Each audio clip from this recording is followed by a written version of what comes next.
Well, today, the New Orleans City Council raised questions about recent 911 flubs. The OPCD Director defended some, but said others resulted in call takers being fired. And Lily Cummings was at that meeting this morning. She's joining us now in studio. How are these incidents that we've reported sparking change there?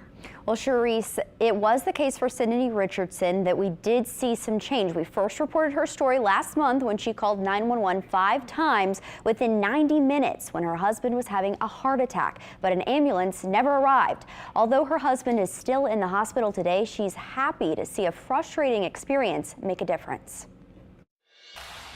When Caro Richardson was having a heart attack last month, an ambulance never arrived. Cindy Richardson called 911, describing arm pain and explaining her husband's history of heart problems. If you're not sending the ambulance, just tell me so I can put him in the car and hopefully get him the help that he needs. OPCD Director Tyrell Morris addressed this incident in front of the City Council. 90 minutes for an ambulance. Unfortunately, OPCD does not control unit availability.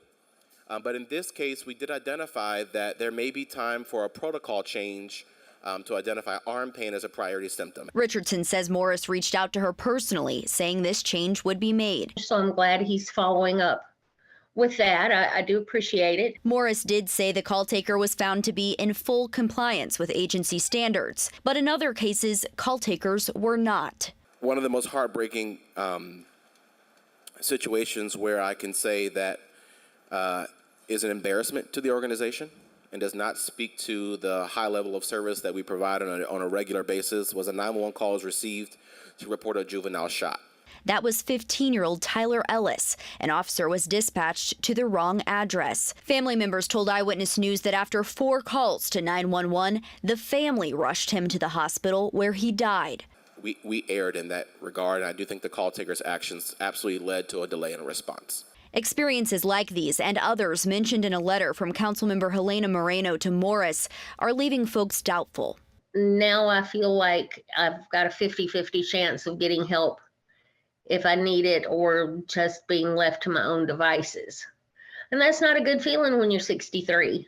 Some council members questioned Morris's workload after recently being appointed chair of the mayor's crime task force. To answer the question about too many things on my plate, while I appreciate the sentiment, I'm grown, I can handle my workload. Morris also stated the agency has 35 job openings and is seeing a 20% increase in calls over last year. All right, thank you, Lily.